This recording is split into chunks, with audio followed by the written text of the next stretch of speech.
Harry's Wife, part 95.7. Exclusive.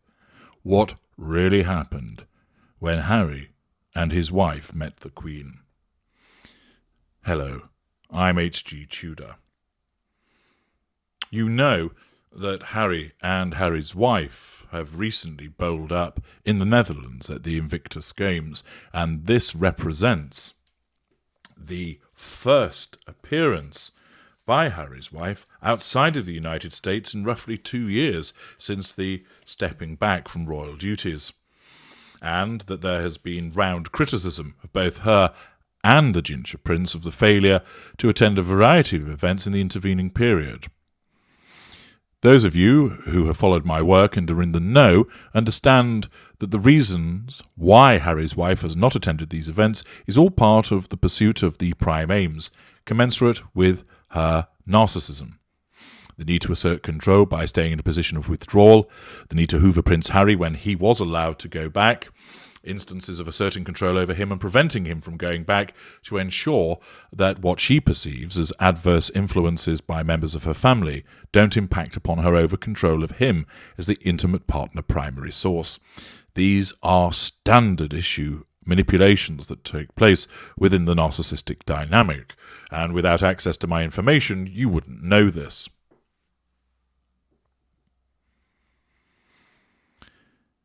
Many people criticise the fact that they were going to the Netherlands and that they couldn't even be bothered to go and see the Queen, that the Queen hasn't even met her great-granddaughter, the fact that the Queen is in advanced years, and they couldn't bother their backsides, despite flying across the Atlantic to go and actually see her.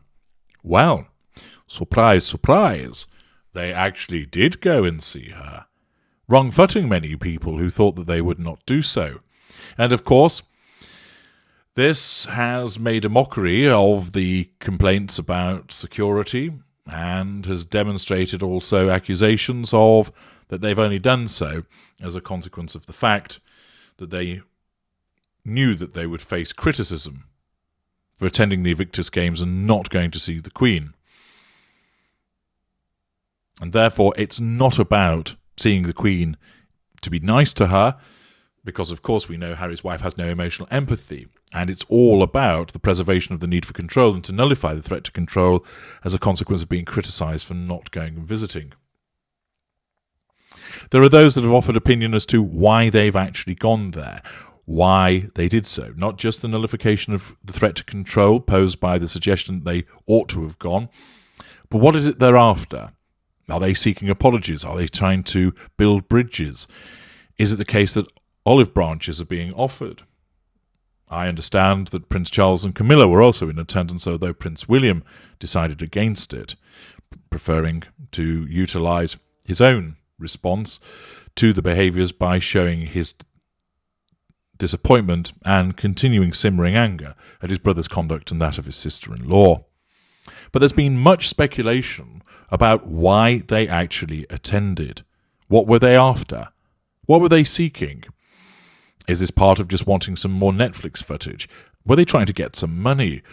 Were they trying to curry favour with the Queen for something else? Well, as a consequence of my extensive contacts, I am able to exclusively reveal to you what really happened when they met up with the Queen. That I'm able to detail to you, nearly verbatim, what actually took place in the meeting. This is groundbreaking news, and you really ought to make yourself comfortable before learning of what really went on in this meeting, as the content will surprise you, quite possibly also shock you. So, settle back and listen. Windsor Castle. A secluded, soundproofed room known only as the V Room to the handful of people that are allowed access to it. Prince Harry is in this room. Harry's wife is in this room, and they are sat in total darkness. Prince Harry remarked, "Gosh, this is top-notch, Pumpkin. Have you blindfolded me again so we can play the Turkish snow game in the dark?" At that, Harry's wife snapped at him and said, "Silence, you moron. This isn't a game. This is an imperialist colonial manipulation. I am a woman of colour, and they have made everything black in the expectation that I, a strong, independent, authentic woman, will disappear because I am black too. They want me to disappear into the blackness. Don't you get that, you buffoon? Well, understand this. I will never be silenced." Prince Harry responded, "Oh, damn, thought it was spicy poontang time. Not been getting much of that these days." Before their exchange could continue any further, there was the sound of a door opening. A heavy door, a metallic door. And then footsteps could be heard entering the room. "Oh, how wonderful," remarked Harry's wife. "The Netflix crew have finally made it. It's so important that this meeting is filmed so that girls everywhere can be empowered whenever they find themselves surrounded by darkness, that know that they can rely upon my guiding, authentic light." Just then, a firm, authoritative yet old voice announced, "Remove their hoods." Harry felt the hood being removed from his head, and he sat blinking as his eyes adjusted to the low light in the room. He looked to his right and saw that there was a tall footman standing over him, regarding him with a stern glare. "What's up, Carruthers?" announced Harry. "Long time no see. Been a bit busy, you know," he explained.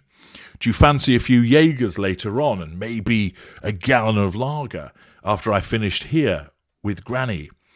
Maybe you could give Beer Monster, Stripey Cock, Vom Chops, Conker Bollocks, Felchmeister, and Floppy Helmet a call, and we can get the old gang together again. Be great for us to ride again, huh? Tell me, is Bonkers Night Spot still going?" "That's enough, Ginger Bollocks," announced the voice, causing Harry to look away from the footman. "Hello, Granny," he said. "What are you doing in here? Did they get you too? Bloody lefties. Dad always said they were going to get us one day. Don't worry, Megs here has brought my bumper colouring book and a 72 felt tip pen pack. We can colour in together to bide the time until the SAS come and rescue us. I'm dead good these days, you know. Hardly ever go over the lines. I've been practising a lot in California, as I often have to sit in the chicken coop. Meg says sitting in there is good for my inner healing." "Oh, do shut up, you traitorous carrot top," remarked the Queen. "I demand to be released," announced Harry's wife, speaking up. "I am a citizen of the United States, and by the powers vested in me as the Empress of Woke, you must release me now. Otherwise, paratroopers from Hello, People.com stormtroopers, and Harper Bazaar Special Forces, along with Lieutenant Scobie, will march on this castle." The Queen, unfazed by these words, turned and fixed Harry's wife with her own inscrutable glare. "I've been waiting to have a few words with you, missy," said the Queen. But before she could say anything else, Harry's wife, exhibiting her usual sense of entitlement, interrupted her and said, "And me too, Queenie. Untie me now. I've got a list of demands that I need to read out to you. Improvements and changes which must be implemented forthwith to allow us to return. 1. You have to abdicate and make arrangements for me to become Queen of Englandshire. 2. You need to apologise to me for making me say nasty things about you. 3. Make William marry me. And H here, well, I suppose he's okay at juggling, so you can stick him in the circus. 4. I want 20-foot banners everywhere, all over London town, saying that I'm more stylish than Kate, and that she was the one that made me cry, and that she's rubbish in bed, and that she tries to copy Diana. Now, I have major plans to authenticise the British monarchy and start a war with the Dutch and the Australians. Who do they think they are, not giving me my accommodation that I need? I need an immediate Queen broadcast on all channels across the whole of the land to ensure that I am able to speak my truth and be authentic by closing down freedom of speech for anybody else. At this the Queen rolled her eyes, and then gestured to a footman, who strode forward and, with a twisted smile of delight, placed a strip of duct tape across Harry's wife's mouth. All that could then be heard was her laboured murmuring behind the sticky plastic. At that juncture, across the nation, across Europe and the world, there was a spontaneous outbreak of jubilation. Arms were laid down in conflicts. Man embraced man, woman embraced woman, man embraced woman, and also man. Orgies took place. Football rivals hugged and wept together. People that had once poured hatred upon one another were united in this universal silencing of the word salad. "Oh, well done, Gran," remarked Prince Harry. "I've never been able to shut her up. Organise this, empowerment that, bite this, insert that there, mental health myself, fluff Oprah. Lorks, the list is endless. Listen up, you empty-headed, pink pancake, ginger-bearded beta excuse. Granny is talking now. Capiche?" remarked the monarch sternly. Yeah, sorry, Gran." Harry looked down as he felt the warmth of his wee-wee trickling down his leg. The Queen moved in front of the struggling Empress of Woke and fixed her with her regal eyes. "I have you in my eye," she said in a calm, low tone. "I know your game, coming over here and thinking you can sweep back in like nothing has happened. Well, I'm the Queen. I went ultra on your peasy bottom. I know all about you. I know you've only come here to try and engage in some Scobie brown nosing because you think I'll keel over soon and leave you and Crayon Muncher here some cash money. I know you've only come here to try and get some footage for your dreary Netflix documentary, which will only be watched by royal correspondents, sugars, and the Heart of Understanding. I know you've only come to show off about your VVIP status in the Netherlands. Well, know this. My royal cloggy chums didn't give you a room because they don't give two hoots about you, and they did so on my say-so.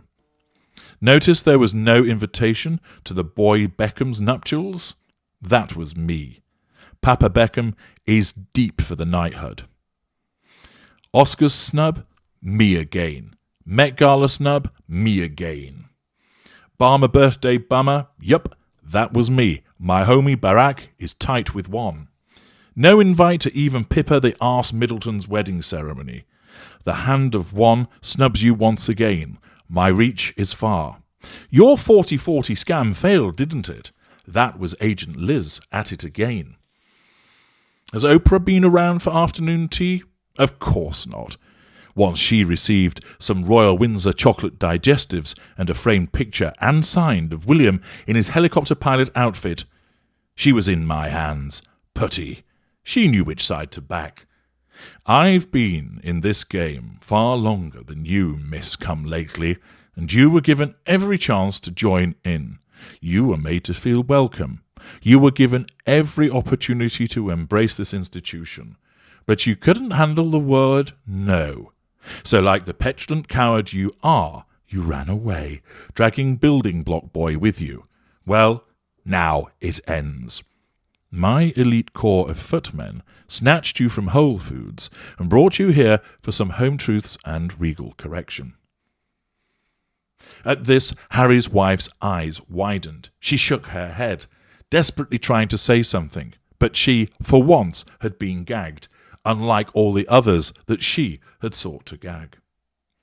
Now, Farquhar, bring me the final invention of my dear departed Philip, announced the Queen. A footman turned around.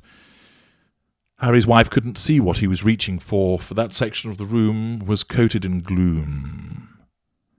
Then the footman brought forward something metallic. There was a long rod with what looked like a kind of handle at one end and some buttons. Two lights glowed menacingly, one red, one blue.